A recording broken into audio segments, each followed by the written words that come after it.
Viewers welcome back to news TV 84 break ਤੋਂ ਬਾਅਦ ਹੁਣ ਅਸੀਂ ਗੱਲਬਾਤ ਕਰਦੇ ਹਾਂ ਭਾਈ Gurdev Singh vice president American Gurdwara Prabandhak committee ਨਾਲ, ਜਿਹੜੇ ਕਿ ਕਾਲਾਮਜ਼ੂ ਮਿਸ਼ੀਗਨ ਤੋਂ ਸਾਨੂੰ ਫੋਨ ਲਾਈਨ ਤੇ ਜੁੜ ਚੁੱਕੇ ਨੇ। ਜੀ ਵੀਰ ਜੀ, ਵਾਹਿਗੁਰੂ ਜੀ ਕਾ ਖਾਲਸਾ, ਵਾਹਿਗੁਰੂ ਜੀ ਕੀ ਫਤਿਹ। ਹਾਂਜੀ, ਵਾਹਿਗੁਰੂ ਜੀ ਕਾ ਖਾਲਸਾ, ਵਾਹਿਗੁਰੂ ਜੀ ਕੀ ਫਤਿਹ ਜੀ।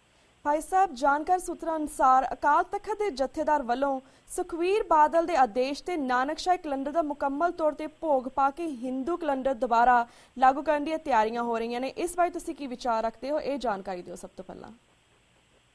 ਦੇਖੋ ਭੈਣ ਜੀ, ਇਸ ਤਰ੍ਹਾਂ ਹੈ ਵੀ ਜਦੋਂ ਮਾਂ ਆਪਦੇ ਬੱਚਿਆਂ ਨੂੰ ਜ਼ਹਿਰ ਦੇਣ ਲਈ ਤਿਆਰ ਹੋ ਜਾਏ ਜੀ, ਤਾਂ ਫਿਰ ਮਾਲਕੀ ਰਾਖਾ ਹੈ। ਜਿਹਨੇ ਜਥੇਦਾਰਾਂ ਨੇ ਕੌਮ ਨੂੰ ਅਗਵਾਈ ਦੇਣੀ ਸੀ, ਹਾਂਜੀ, ਜਾਂ ਕੌਮ ਦੀ ਹੋਣੀ ਸਿਰਜਣੀ ਸੀ, ਉਹ ਅੱਜ ਕੌਮ ਦੀਆਂ ਜੜ੍ਹਾਂ 'ਚ ਤੇਲ ਦੇਣ ਲਈ ਆਏ ਹੋਏ ਨੇ ਜੀ, ਸਿਰਫ ਇੱਕ ਬਾਦਲ ਪਿਓ ਪੁੱਤਰ ਦੇ ਕਹਿਣ ਦੇ ਉੱਤੇ।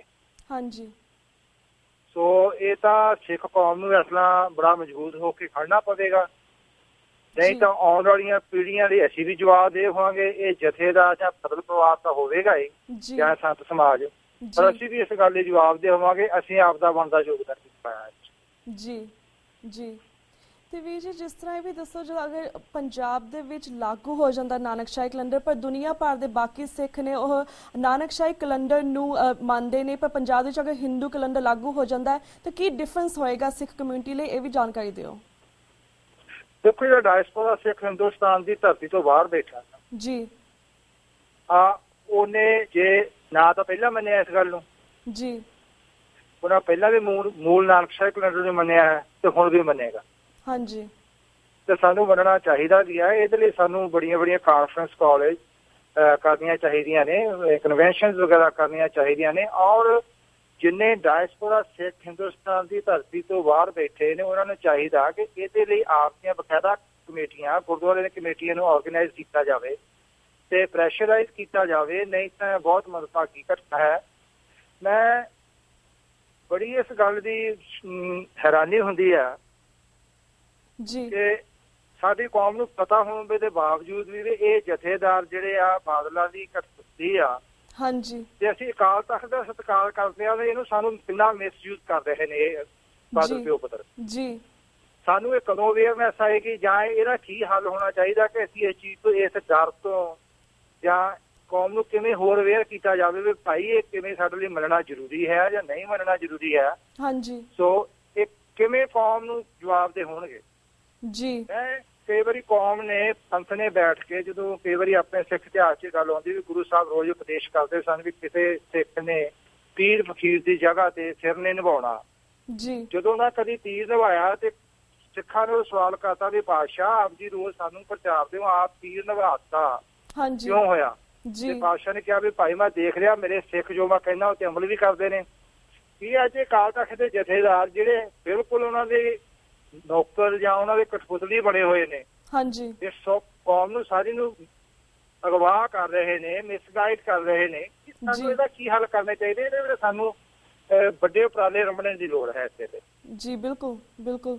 ਤੇ ਵੀਰ ਜੀ, ਹੁਣ ਅਸੀਂ ਬਾਕੀ ਸਿੱਖ ਮੁੱਦਿਆਂ ਉੱਪਰ ਵੀ ਗੱਲਬਾਤ ਕਰਨਾ ਚਾਹਾਂਗੇ। ਜਿਸ ਤਰ੍ਹਾਂ ਦਿੱਲੀ ਦੀ ਕੇਜਰੀਵਾਲ ਸਰਕਾਰ ਵੱਲੋਂ ਨਵੰਬਰ 84 ਸਿੱਖ ਨਸਲਕੁਸ਼ੀ ਦੇ ਕੇਸਿਸ ਨਾਲ ਨਜਿੱਠਣ ਲਈ ਸਪੈਸ਼ਲ ਇਨਵੈਸਟੀਗੇਸ਼ਨ ਟੀਮ ਦਾ ਗਠਨ ਕੀਤਾ ਜਾ ਰਿਹਾ ਹੈ, ਕੀ ਤੁਹਾਨੂੰ ਲੱਗਦਾ ਹੈ ਕਿ ਸਿੱਖਾਂ ਨੂੰ ਕਦੀ ਇਨਸਾਫ ਮਿਲੇਗਾ? ਇਸ ਬਾਰੇ ਵੀ ਵੇਰਵੇ ਦੇ ਨਾਲ ਜਾਣਕਾਰੀ ਦਿਓ।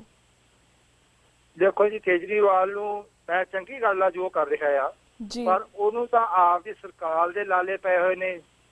ਉਹ ਉਹਨਾਂ ਦੇ ਹੱਥ 'ਚ ਆ, ਜਦੋਂ ਮਰਜ਼ੀ ਉਹਨੂੰ ਬਾਂਹ ਮਰੋੜਨਗੇ, ਉਹਦੀ ਸਰਕਾਰ ਤੋੜ ਦੇਣਗੇ ਜੀ। ਤੇ ਬਾਕੀ ਜੇ ਕੇਜਰੀਵਾਲ ਰੌਲਾ ਪਾ ਲਏਗਾ ਅੱਗੇ ਜਸਟਿਸ ਸਿਸਟਮ ਆ। ਹੁਣ ਜੇ ਤੁਸੀਂ ਕਦੀ ਖੁਸ਼ਵੰਤ ਸਿੰਘ ਦੀ ਇੱਕ ਵਾਰੀ ਰਿਪੋਰਟ ਸੀ ਮੇਰੇ ਖਿਆਲ 84 ਤੋਂ ਬਾਅਦ ਉਹਨੇ ਲਿਖੀ ਜੀ, ਫੈਸਲਾ ਹਿੰਦੁਸਤਾਨ ਦੀਆਂ ਕੀ ਪੋਸਟ ਨੇ ਡਿਸੀਜਨ ਮੇਕ ਪਾਵਰ ਨੇ, ਉਹ ਤੇ 85% ਜਾਂ ਕਿੰਨਾ ਬ੍ਰਾਹਮਣ ਬੈਠਾ ਉਹ। ਹਾਂਜੀ, ਜਿਹਨਾਂ ਨੇ ਡਿਸੀਜਨ ਮੇਕ ਕਰਨਾ ਆ ਉਹ ਤਾਂ RS ਤੋਂ ਬ੍ਰਾਹਮਣ ਬੈਠਾ ਆ ਜੀ। ਸੋ ਜਿਹਨੇ ਕਲਮ ਦੀ ਮਾਰ ਮਾਰਨੀ ਆ ਉਹਨੇ ਤੁਹਾਨੂੰ ਕਿੱਥੋਂ ਲਾਗੇ ਲੱਗਣ ਦੇਣਾ ਆ? ਜੋ ਠੀਕ ਆ ਤੇ ਸਮਾਂ ਹੋਰ ਨਾ ਪਹਿਲਾਂ ਇਨਸਾਫ ਮਿਲਣਾ ਨਾ ਗਾਂਹ ਮਿਲਣਾ ਆ। ਸੋ ਇਹ ਮੈਨੂੰ ਤਾਂ ਨਹੀਂ ਲੱਗਦਾ ਕੋਈ ਇਨਸਾਫ ਮਿਲੇਗਾ, ਪਰ ਜੇ ਸਿੱਖ ਇਸ ਗੱਲ ਚੋਂ ਖੁਸ਼ ਹੁੰਦੇ ਹੋਣਗੇ ਤਾਂ ਬੜੇ ਪਤਾ ਨਹੀਂ ਕਿਵੇਂ ਹੁੰਦੇ ਨੇ, ਪਰ ਮੈਨੂੰ ਨਹੀਂ ਲੱਗਦਾ ਕਿ ਸਾਨੂੰ ਇਸ ਗੱਲ ਚੋਂ ਕੋਈ ਇਨਸਾਫ ਮਿਲੇਗਾ। ਨਾ ਇਹ ਕੇਜਰੀਵਾਲ ਦੇ ਵੱਸ ਦੀ ਗੱਲ ਹੈ, ਹਾਂਜੀ, ਤੇ ਨਾ ਹੀ ਕਿਸੇ ਹੋਰ ਦੇ ਵੱਸ ਦੀ ਗੱਲ ਹੈ। ਕੋਈ ਦਾ ਡਿਸੀਜਨ ਮੇਕਰ, ਪੁਲਿਸ ਡਿਸੀਜਨ ਸਾਰ ਪੋਸਟ ਉਹਨਾਂ ਦੇ ਬੰਦੇ ਬੈਠੇ ਨੇ, ਡਿਸੀਜਨ ਫਾਈਨਲ ਉਹਨਾਂ ਨੇ ਕਰਨਾ ਆ। ਜੀ ਜੀ। ਵੀ ਜੀ ਤੁਹਾਨੂੰ ਲੱਗਦਾ ਕਿ ਸਾਨੂੰ ਭਾਰਤ ਦੇ ਵਿੱਚ ਇਨਸਾਫ ਨਹੀਂ ਮਿਲਦਾ, ਤਾਂ ਤੁਸੀਂ ਦੱਸੋ ਕਿ ਸਾਨੂੰ ਕਿਸ ਤਰ੍ਹਾਂ ਇਨਸਾਫ ਮਿਲੇਗਾ, ਇਹ ਬਾਰੇ ਵੀ ਜਾਣਕਾਰੀ ਦਿਓ।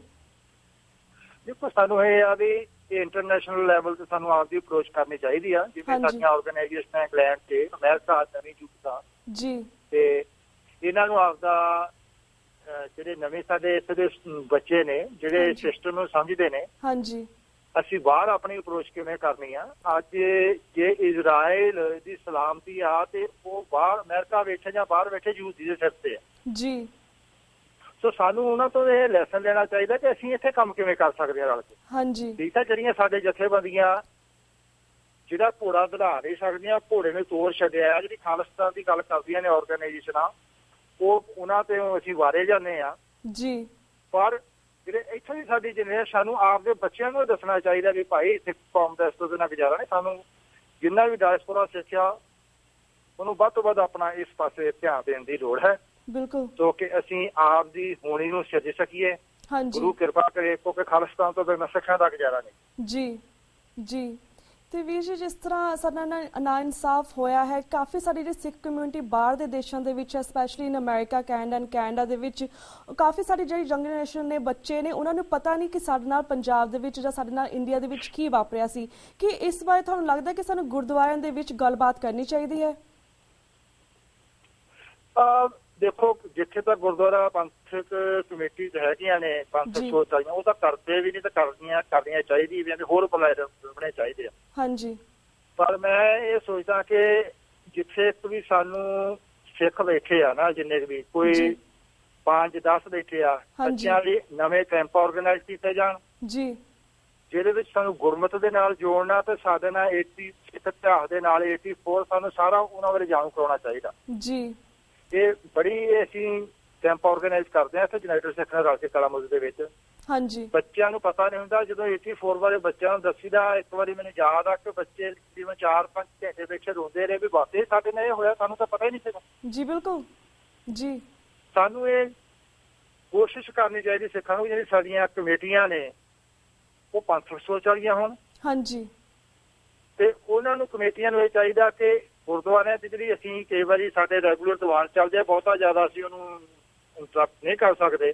ਹਾਂਜੀ, ਤੇ ਸਾਡੇ ਲਈ ਜਿਹੜੇ ਹੌਲੀਡੇ ਟਾਈਮ ਦੇ ਵਿੱਚ 7 ਦਿਨ ਦਾ ਕੈਂਪ, 2 ਦਿਨ ਦਾ ਕੈਂਪ, ਵਰਕਸ਼ਾਪਸ ਵਗੈਰਾ ਜੀ, ਇਹ ਸਾਨੂੰ ਲਾਉਣੀਆਂ ਚਾਹੀਦੀਆਂ, ਜਿਸ ਤੋਂ ਵੱਧ ਸਾਡੀ ਨਵੀਂ ਜਨਰੇਸ਼ਨ 'ਚ ਅਵੇਅਰਨੈਸ ਆ ਸਕੇ ਜੀ। ਪਰ ਬੱਚੇ ਇੱਥੇ ਬੜੇ ਔਨੈਸਟ ਨੇ, ਬੜੀ ਜਲਦੀ ਕਲਿੱਕ ਕਰਦੇ ਨੇ ਇਹਨਾਂ ਦੇ ਮਾਈਂਡ 'ਚ ਸਾਰੀਆਂ ਗੱਲਾਂ। ਹਾਂਜੀ, ਤੇ ਫਿਰ ਇਹ ਕੰਮ ਵੀ ਕਰਦੇ ਨੇ ਬੜੇ ਸਾਰੇ ਜੀ। ਜੀ, ਤੇ ਵੀਰ ਜੀ, ਜਿਸ ਤਰ੍ਹਾਂ 12 ਫਰਵਰੀ ਨੂੰ ਸੰਤ ਭਿੰਡਰਾਂਵਾਲਿਆਂ ਜੀ ਦਾ ਬਰਥਡੇ ਆ ਰਿਹਾ, ਤੇ ਅਮਰੀਕਨ ਗੁਰਦੁਆਰਾ ਪ੍ਰਬੰਧਕ ਕਮੇਟੀ ਕਹਿ ਲਈ ਕੋਈ ਸਪੈਸ਼ਲ ਪ੍ਰੋਗਰਾਮ ਕਰ ਰਿਹਾ, ਇਸ ਬਾਰੇ ਵੀ ਜਾਣਕਾਰੀ ਦਿਓ। ਅਸੀਂ ਕੋਸ਼ਿਸ਼ ਕਰਾਂਗੇ ਵੀ ਜਿੱਥੇ ਵੀ ਸਾਡੇ ਸੰਪਰਕ 'ਚ ਸਾਰੇ ਗੁਰਦੁਆਰੇ ਨੇ, ਉਹਨਾਂ ਨੂੰ ਵੱਧ ਤੋਂ ਵੱਧ ਅਸੀਂ ਬੇਨਤੀ ਕਰਾਂਗੇ ਕਿ ਵੀ ਭਾਈ ਇਹ 20ਵੀਂ ਸਦੀ ਦੇ ਮਹਾਨ ਸਿੱਖ ਨੇ, ਸਾਨੂੰ ਉਹਨਾਂ ਦੇ ਇਹ ਦਿਹਾੜਾ ਮਨਾਉਣਾ ਚਾਹੀਦਾ ਹੈ। ਬਿਲਕੁਲ, ਤੇ ਉਹਦੇ ਲਈ ਇਹੋ ਜਿਹੇ ਪ੍ਰੋਗਰਾਮ ਲਿਖਣੇ ਚਾਹੀਦੇ ਵੀ ਕਿਉਂ ਹੋਇਆ, ਇਹ ਸਾਡੇ ਨਾਲ ਕੀ ਉਹਨਾਂ ਨੇ ਸ਼ਹਾਦਤ ਕਾਹਦੇ ਲਈ ਦਿੱਤੀ ਆ। ਹਾਂਜੀ, ਤੇ ਇਹਨਾਂ ਦਾ ਬੜਾ ਸਾਫ਼ ਕਹਿੰਦੇ ਵੀ ਸਿਰ ਦਿੱਤਿਆਂ ਆਵਾਜ਼ ਨਹੀਂ ਰਹਿਣਾ, ਧਰਮ ਸਿਰ ਦਿੱਤਿਆਂ ਆਵਾਜ਼ ਨਹੀਂ ਰਹਿਣਾ। ਉਹਨਾਂ ਨੇ ਇਹ ਤਹਿਯਾ ਕੀਤਾ ਵੀ ਸਿਰ ਦੇਣਾ ਪੈਣਾ। ਬਿਲਕੁਲ, ਤੇ ਜੇ ਅੱਜ ਬਾਹਰ ਡਾਇਸਪੋਰਾ ਸਿੱਖ ਜਾਂ ਸਿੱਖੀ ਦੀ ਗੱਲ ਚੱਲਦੀ ਆ, ਉਹਨਾਂ ਨੇ ਜਿਹੜਾ ਸ਼ਹਾਦਤ ਆ ਜਾਂ ਉਹਨਾਂ ਨਾਲ ਸਿੰਘਾਂ ਨੇ ਸ਼ਹਾਦਤ ਦਿੱਤੀ ਆ ਜੀ, ਉਹੀ ਰੀਜ਼ਨ ਆ ਕਿ ਅੱਜ ਜਿਹੜਾ ਬਾਹਰ ਹਿੰਦੁਸਤਾਨ ਦੀ ਧਰਤੀ ਤੋਂ ਸਿੱਖੀ ਦਾ ਬੂਟਾ ਫੈਲ ਰਿਹਾ ਆ। ਹਾਂਜੀ, ਉਹ ਸ਼ਹਾਦਤ ਆ ਉਹਨਾਂ ਦੀ ਜੀ। ਤੇ ਨਹੀਂ ਤਾਂ ਜੋ ਹਿੰਦੁਸਤਾਨ 'ਚ ਸਾਡਾ ਅੱਜ ਹਾਲ ਹੋਇਆ, ਅੱਜ ਤੋਂ 15-20 ਸਾਲ ਪਹਿਲਾਂ ਕਰਦਾ ਜੀ। ਜੀ, ਤੇ ਅਸੀਂ ਇਹ ਬੇਨਤੀ ਕਰਾਂਗੇ ਵੱਧ ਤੋਂ ਵੱਧ ਗੁਰਦੁਆਰਿਆਂ ਨੂੰ ਕਿ ਭਾਈ ਇਸ ਦਿਹਾੜੇ ਨੂੰ ਵੱਧ ਚੜ ਕੇ ਮਨਾਈਏ। ਹਾਂਜੀ, ਸਾਡੇ ਹੀਰੋ ਨੇ ਜੀ, ਤੇ ਅਸੀਂ ਆਪਦੀ ਕੌਮ ਨੂੰ, ਆਪਣੇ ਬੱਚਿਆਂ ਨੂੰ ਦੱਸ ਸਕੀਏ ਵੀ ਭਾਈ ਇਹਨਾਂ ਨੇ ਕਾਹਦੇ ਲਈ ਸ਼ਹਾਦਤ ਜੀ। ਬਿਲਕੁਲ, ਬਿਲਕੁਲ। ਤੇ ਵੀਰ ਜੀ, ਇਹ ਵੀ ਦੱਸੋ, ਸਰ, ਪੰਜਾਬ ਦੇ ਮੁੱਖ ਮੰਤਰੀ ਪ੍ਰਕਾਸ਼ ਸਿੰਘ ਬਾਦਲ ਨੇ ਮੁਸਲਮਾਨਾਂ ਦੇ ਇੱਕ ਇਕੱਠ ਨੂੰ ਸੰਬੋਧਨ ਕਰਦਿਆਂ ਇਹ ਕਿਹਾ ਕਿ ਨਰਿੰਦਰ ਮੋਦੀ ਦਾ ਖੁੱਲ੍ਹ ਕੇ ਸਮਰਥਨ ਕਰਨ ਅਤੇ ਉਸ ਦੀ ਰੈਲੀ ਦੇ ਵਿੱਚ ਵੀ ਹੁਮ-ਹਮਾ ਕੇ ਪਹੁੰਚਣ। ਇਸ ਬਾਰੇ ਤੁਸੀਂ ਕੀ ਵਿਚਾਰ ਰੱਖਦੇ ਹੋ? ਦੇਖੋ, ਮੈਂ ਬੈਠਾ ਇਹ ਸੋਚ ਰਿਹਾ ਸੀ ਇਸ ਗੱਲ ਨੂੰ ਕਿ ਅਕਾਲੀ ਦਲ ਤੋਂ ਇਹਨਾਂ ਨੇ ਪੰਜਾਬੀ ਪਾਰਟੀ ਬਣਾਈ ਆ। ਹਾਂਜੀ, ਅੱਜ ਸਿੱਖਾਂ ਨੂੰ ਗੁੰਮਰਾਹ ਕਰਦੇ ਨੇ ਤੇ ਭਾਈ ਅਸੀਂ ਅਕਾਲੀ ਆ, ਕਾਂਗਰਸ ਦੇ ਉੱਤੇ ਮੁਜ਼ਾਹਰੇ ਕਰਦੇ ਨੇ ਜੀ। ਹੁਣ ਜੇ ਸਾਡੇ ਇਹੋ ਜਿਹੇ ਅਕਾਲ ਤਖਤ ਦੇ ਜਥੇਦਾਰ ਦੱਸਣ ਵੀ ਅੱਜ ਹੁਣ ਤੱਕ ਸਾਰਾ ਪਤਾ ਲੱਗ ਗਿਆ ਨਾ ਵੀ ਬਾਦਲ ਹੋਣਾ ਦੀਆਂ ਕਿੰਨੀਆਂ ਮੀਟਿੰਗਾਂ ਸੈਂਟਰ ਦੇ ਨਾਲ ਹੋਈਆਂ ਅਟੈਕ ਕਰਨ ਦੇ ਵਿੱਚ, ਇਹਨਾਂ ਹਰੀ ਗ੍ਰੀਨ ਲਾਈਟ ਦਿੱਤੀ ਉਹਨਾਂ ਨੂੰ। ਇਹ ਅਕਾਲ ਤਖਤ ਦੇ ਜਥੇਦਾਰ ਉਹਨਾਂ ਬਾਦਲ ਹੋਣਾ ਨੂੰ ਕਿਉਂ ਨਹੀਂ ਸੱਦਦੇ ਉੱਥੇ? ਹਾਂਜੀ, ਜੇ ਕੱਲ ਨੂੰ ਬਾਦਲ ਉਹਨਾਂ ਨੂੰ ਕਿਤੇ ਹੋਵੇ ਵੀ ਸਾਨੂੰ ਹਿੰਦੂਆਂ ਦੀਆਂ ਵੋਟਾਂ ਪੈ ਕੇ ਸਾਹਮਣੇ ਸਾਨੂੰ ਜਨੇਊ ਪਾਉਣਾ ਪਏ ਤੇ ਪਿਓ ਪੁੱਤ ਜਨੇਊ ਪਾ ਕੇ ਬਹਿ ਜਾਣਗੇ। ਹਾਂਜੀ। ਤੇ ਇਹਨਾਂ ਤੋਂ ਅਸੀਂ ਕੀ ਐਕਸਪੈਕਟ ਕਰਦੇ ਆ? ਇਹਨਾਂ ਤਾਂ ਜ਼ਮੀਰ ਮਾਰ ਲਈ ਆਪਦੀ। ਇਹਨਾਂ ਨੂੰ ਕਿਹਾ ਵੀ ਸਾਡੀ ਪਿਤਾ ਪੁਰਸ਼ੀ ਸਾਡੀ ਇਹ ਗੱਦੀ ਚੱਲਦੀ ਰਹੇ, ਪਰ ਇਹਨਾਂ ਨੂੰ ਇਹ ਨਹੀਂ ਸਮਝ ਲੱਗਦੀ ਵੀ ਅਕਾਲ ਪੁਰਖ ਦਾ ਜਦੋਂ ਘਣਾ ਵਾਪਰਦਾ ਆ ਜੀ ਉਹਦੇ ਸਾਹਮਣੇ ਫਿਰ ਕੁਛ ਨਹੀਂ ਰੁਕਦਾ। ਫਿਰ ਕੋਈ ਇਹ ਪੁਲਿਸ ਨਹੀਂ ਰੁਕਦੀ, ਕੋਈ ਤਾਕਤਾਂ ਨਹੀਂ ਰੁਕਦੀਆਂ। ਹਾਂਜੀ। ਤੇ ਫਿਰ ਉਹਦੀ ਡਾਂਗ ਬੜੀ ਨਿਕਰਾ। ਹਾਂਜੀ ਜੀ। ਸੋ ਇਹਨਾਂ ਦਾ ਤਾਂ ਇਹਦੇ ਬਾਰੇ ਕੀ ਕਹਿਣਾ ਵੀ ਇਹਨਾਂ ਜਿਹਨਾਂ ਜ਼ਮੀਰ ਹੀ ਮਾਰ ਲਈ ਆ ਜੀ। ਸੋ ਉਹ ਤਾਂ ਕੁਝ ਵੀ ਕਹਿ ਸਕਦੇ ਆ। ਬਿਲਕੁਲ ਜੀ। ਪੈਸੇ ਦੇ ਜ਼ੋਰ ਨਾਲ ਇਲੈਕਸ਼ਨ ਜਿੱਤਦੇ ਆ। ਹਾਂਜੀ। ਗੁੰਡਾਗਰਦੀ ਇਹਨਾਂ ਨੇ ਪੰਜਾਬ ਦਾ ਵਿਹਾਰ ਬਣਾਤਾ, ਗੁੰਡਾਗਰਦੀ ਕਰਤੀ ਆ। ਰੋਜ਼ ਦਿਹਾੜੀ ਆਪਾਂ ਦੇਖ ਰਹੇ ਆ ਇੱਥੋਂ। ਮੈਂ ਅਕਸਰ ਕਹਿੰਦਾ ਵੀ ਆਉਣ ਵਾਲੇ ਸਮੇਂ 'ਚ ਮੈਂ 5-7 ਸਾਲ ਪਹਿਲਾਂ ਗੱਲ ਕਿਹਾ ਕਰਦਾ ਸੀ ਕਿ ਕਿਸੇ ਵੀ ਸਿੱਖ ਲਈ ਜਵਾਨ ਬੱਚੀ ਨੂੰ ਲੈ ਕੇ ਪੰਜਾਬ ਜਾਣਾ ਔਖਾ ਹੋਏਗਾ। ਹਾਂਜੀ ਬਿਲਕੁਲ। ਅੱਜ ਹਾਲਤ ਬਣੀ ਪਈ ਆ ਉੱਥੇ। ਜੀ ਬਿਲਕੁਲ ਬਿਲਕੁਲ। ਸੋ ਇਹਨਾਂ ਬਾਰੇ ਤੇ ਇਹੀ ਆ ਜੀ, ਇਹ ਹੁਣ ਪਤਾ ਨਹੀਂ ਹੁਣ ਕੌਮ ਨੇ ਹੋਰ ਆਪਣੀ ਕਿੰਨੀ ਕੁ ਦੁਰਦਸ਼ਾ ਕਰਾਉਣੀ ਹੈ ਇਹਨਾਂ ਕੋਲੋਂ। ਹਾਂਜੀ। ਸੋ ਬਾਈ ਅਵੇਅਰਨੈਸ ਜਿੰਨੀ ਬਾਤ ਉੱਥੇ ਜਿਹੜੇ ਲਿਆ ਸਕਦੇ ਆ, ਮੀਡੀਆ ਇਹਨਾਂ ਕੋਲੇ ਆ, ਇਹ ਕੌਮ ਨੂੰ ਇਹਨਾਂ ਨੇ ਨਸ਼ੇ 'ਚ ਗੁਲਤਾਨ ਕਰ ਦਿੱਤਾ ਆ। ਹਾਂਜੀ। ਸੋ ਇਹ ਇੱਕ ਦਿਨ ਇਹ ਇਤਿਹਾਸ ਬਾਦਲ ਕਰਦੀ ਦਾ ਇਤਿਹਾਸ ਜਿਹੜਾ ਇਹੋ ਕਾਲੇ ਇਤਿਹਾਸ ਦੇ ਵਿੱਚ ਕਾਲੇ ਅੱਖਰਾਂ 'ਚ ਲਿਖਿਆ ਜਾਏਗਾ। ਹਾਂਜੀ। ਸਭ ਤੋਂ ਮਾੜਾ ਇਤਿਹਾਸ ਲਈ ਸਮਾਂ ਹੋਏਗਾ ਇਹੋ ਜੋ ਕੁਛ ਇਹਨਾਂ ਨੇ ਕੀਤਾ ਸਿੱਖ ਕੌਮ ਦਾ ਨੁਕਸਾਨ। ਜੀ ਬਿਲਕੁਲ ਵੀਰ ਜੀ, ਬਿਲਕੁਲ ਵੀਰ ਜੀ। ਵੀਰ ਜੀ ਸਾਡਾ ਹੁਣ ਵਕਤ ਸਮਾਪਤੀ ਵੱਲ ਜਾ ਰਿਹਾ। ਤੁਹਾਡਾ ਬਹੁਤ ਬਹੁਤ ਸ਼ੁਕਰੀਆ ਕਿ ਤੁਸੀਂ TV 84 ਦੇ ਦਰਸ਼ਕਾਂ ਦੇ ਰੂਬਰੂ ਹੋਏ ਤੇ ਆਪਣੇ ਵਿਚਾਰ ਸਾਂਝੇ ਕੀਤੇ। ਇਸੇ ਤਰ੍ਹਾਂ ਵਕਤ ਨਾਲ ਅਸੀਂ ਤੁਹਾਨੂੰ ਫਿਰ ਤੋਂ ਰੂਬਰੂ ਕਰਵਾਉਂਦੇ ਰਵਾਂਗੇ, ਪਰ ਤਦ ਤੱਕ ਲਈ ਮੈਂ ਤੁਹਾਡੇ ਕੋਲ ਇਜਾਜ਼ਤ ਲੈਣੀ ਹਾਂ ਵੀਰ ਜੀ। ਵਾਹਿਗੁਰੂ ਜੀ ਕਾ ਖਾਲਸਾ, ਵਾਹਿਗੁਰੂ ਜੀ ਕੀ ਫਤਿਹ। ਕੌਮ ਆਪ ਗੁਰੂ ਆਪ ਸਾਹਿਬ ਨੂੰ ਚੜ੍ਹਦੀ ਕਲਾ ਬਖਸ਼ੇ। ਵਾਹਿਗੁਰੂ ਜੀ ਕਾ ਖਾਲਸਾ, ਵਾਹਿਗੁਰੂ ਜੀ ਕੀ ਫਤਿਹ। ਤੇ ਵੀਅਰਸ ਇੱਥੇ ਮੈਂ ਤੁਹਾਡੇ ਕੋਲ ਇਜਾਜ਼ਤ ਲੈਣੀ ਹਾਂ। ਕੱਲ ਨੂੰ ਮਿਲਾਂਗੇ ਸੇਮ ਟਾਈਮ ਸੇਮ ਸ਼ੋਅ ਤੇ। ਤਦ ਤੱਕ ਲਈ ਵਾਹਿਗੁਰੂ ਜੀ ਕਾ ਖਾਲਸਾ, ਵਾਹਿਗੁਰੂ ਜੀ ਕੀ ਫਤਿਹ।